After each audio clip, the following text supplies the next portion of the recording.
ख़वातीन हज़रात, एक एंडोर्समेंट मैं देना चाहता हूँ indus.news। इसको सब्सक्राइब करें, लाइक करें और ज़्यादा से ज़्यादा इससे इस्तिफ़ादा करें। इसका इंडस को फ़ायदा हो ना हो, आपको यकीनन होगा। अस्सलाम वालेकुम, खबरदार में खुशामदेद। मैं हूँ आपका होस्ट आफ्ताब इकबाल। ख़वातीन हज़रात, आज आपकी मुलाकात करवाते हैं खान बरादरान के साथ।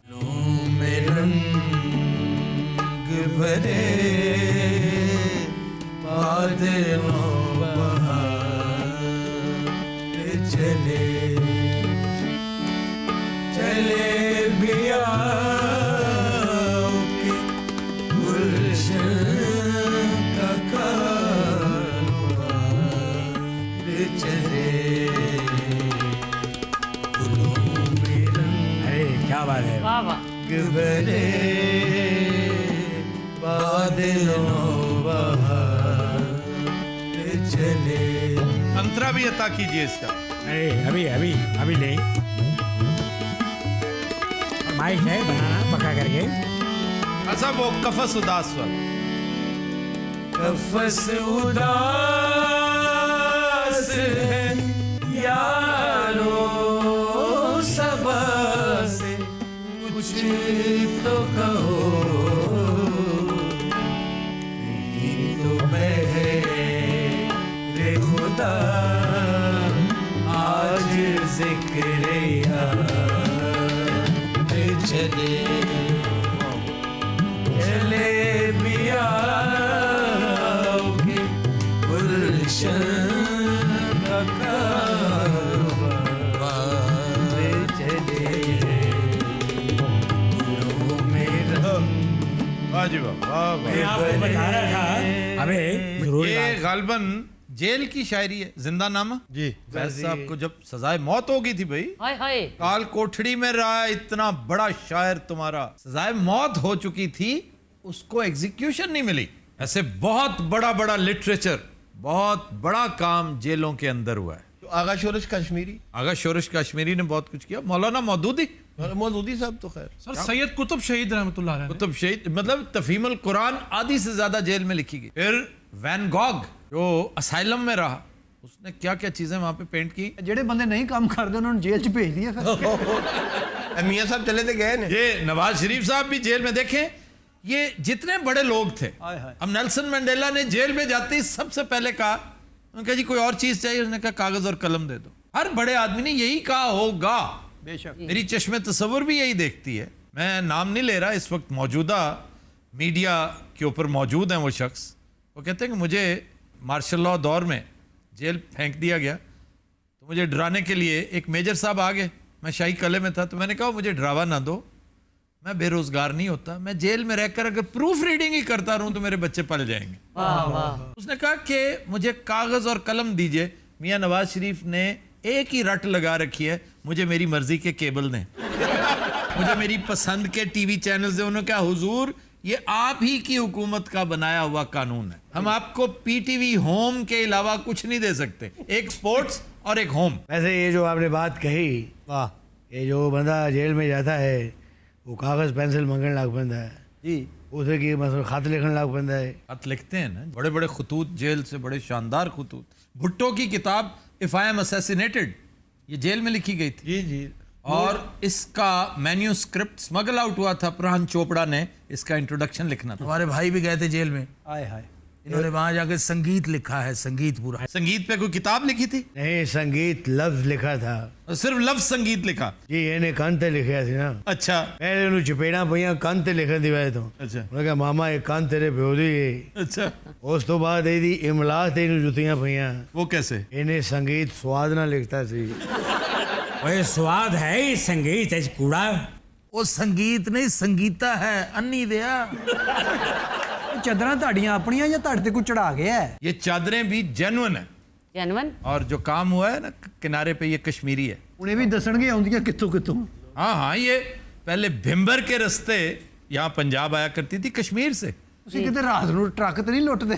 इस वक्त इसका सबसे बड़ा गढ़ जहाँ ये मैन्युफैक्चर होती हैं, क्योंकि कारीगर सारे फिर इधर आ गए ना, वो है जलालपुर जट्टा, वेरी क्लोज टू भिम्बर। इन्ना नॉलेज अल्लाह जानदा, शैतान दे बच्चों नहीं होना। ਇਹੋ ਜਿਹੇ ਬਾਬੇ ਫੰਕਸ਼ਨ ਦਾ ਐਡਵਾਂਸ ਲੈ ਕੇ ਫੌਤ ਹੋ ਜਾਂਦੇ ਨੇ। अच्छा इस सूरत में एडवांस तो फिर गया ना। खान साहब आप बताएं ना। क्यों जी, मैं लैके 2-3 बारी फौत हो चुका। लाहौर में जैसे बाबा जी ने अपनी प्रॉपर्टी बेची, 4-5 करोड़ रुपए एडवांस लेकर अपना अंगूठा कटवा दिया और बाद में बैक डेटेड में ये शो करवाया तो मेरा तो अंगूठा शुरू से नहीं था, ये अंगूठा जारी लगाया गया है और पैसे खाए गए।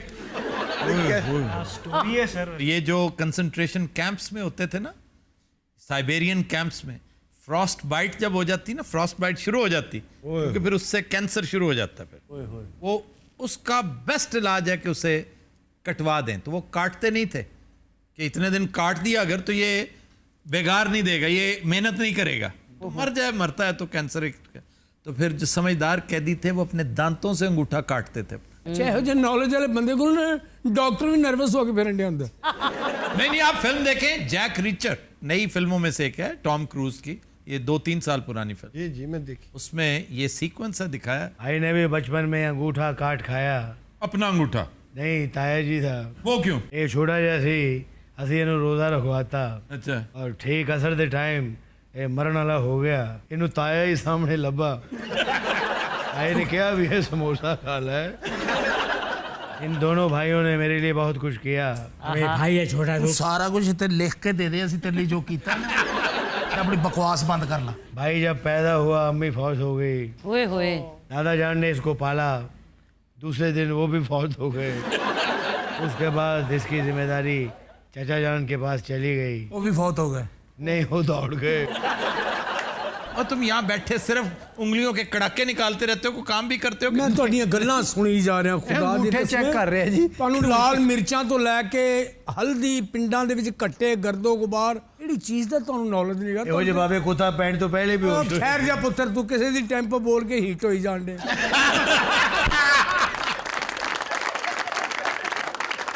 मेरे सवाल का जवाब देते अभी तक नहीं दिया तुमने।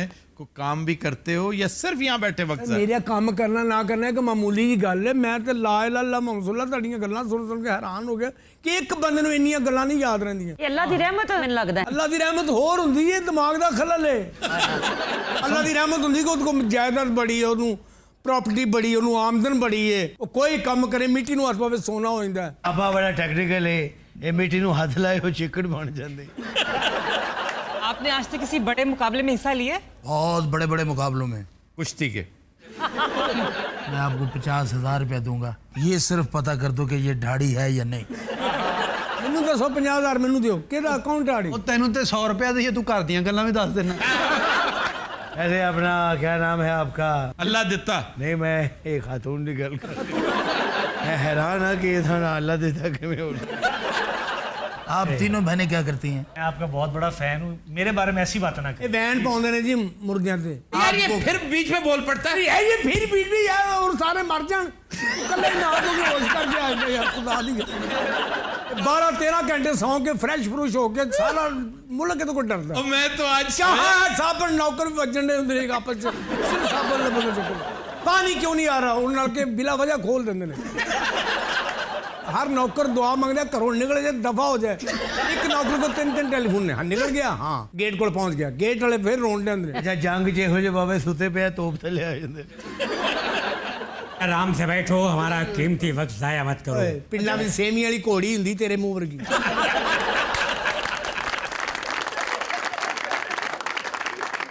क्या रे गाना था मेहदी हसन साहब का, वो सुनाओगे? अरे बताओ। लगी रे, चलो जी सादे मोहतरम। ये लगी रे, क्या बात है? जलवा लगी लगन ये दिल, ये लगी रे। इधर तगड़ा होके कमजोरी नाल कहन दे, टका के लगन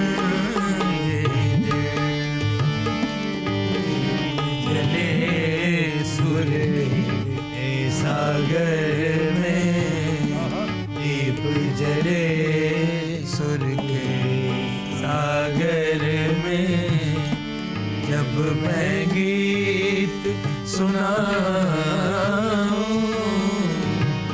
लागे रे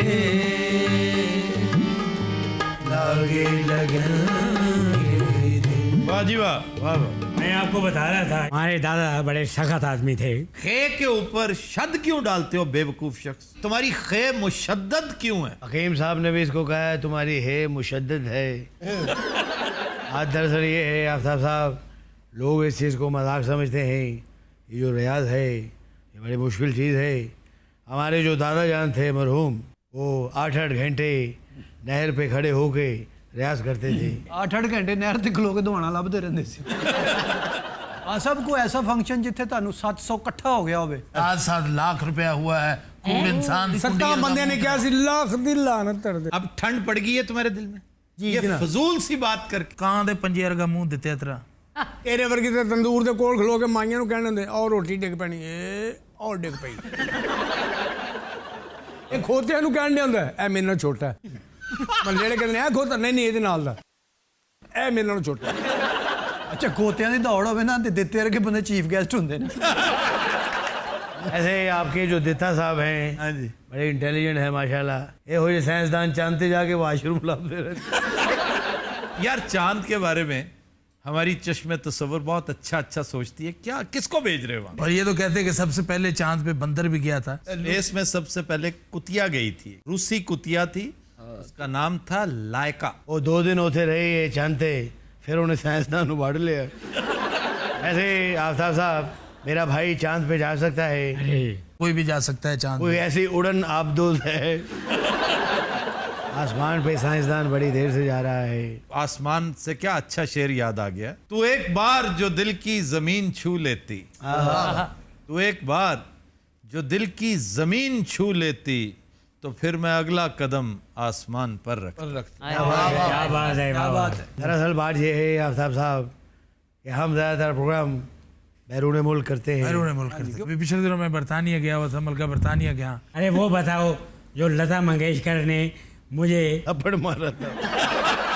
क्यों थप्पड़ क्यों मारा था खान साहब को? 4 घंटे भाई ने उनके सामने गाया और वो रोती रही। अच्छा, लोगों ने पूछा आपके ऊपर गाने का इतना असर हुआ?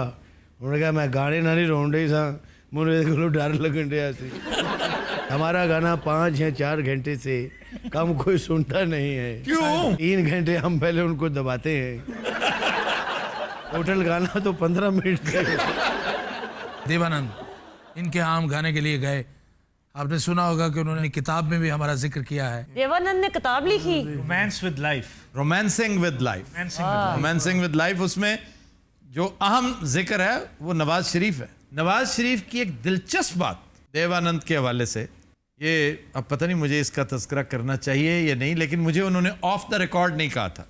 लॉर्ड नज़ीर कहते हैं कि एक दफ़ा नवाज शरीफ के साथ मैंने इनकी मुलाकात रख दी। चंद पार्लियामेंटेरियंस के लिए इन्होंने दरख्वास्त कर रखी थी कि मेरी मुलाकात करवाओ। तो बरतानिया में मैं चंद दिन के लिए आया हूँ, तो मेरी मुलाकात करवाओ। मैंने कहा यार ये तो बहुत ज़रूरी है, मुल्क की खिदमत है। अच्छा, मैंने 5-7 बड़े अहम पार्लियामेंटेरियंस को इकट्ठा किया। तो टाइम 3 बजे था कि ठीक 3 बजे से पहर आप पार्लियामेंट में पहुँचेंगे। तो एंड टाइम पे मुझे फ़ोन आ गया कि आपकी भाभी बीमार हो गई हैं, तो मैं डॉक्टर के पास उन्हें लेके जा रहा हूँ, आई एम सॉरी मैं नहीं आ सकता।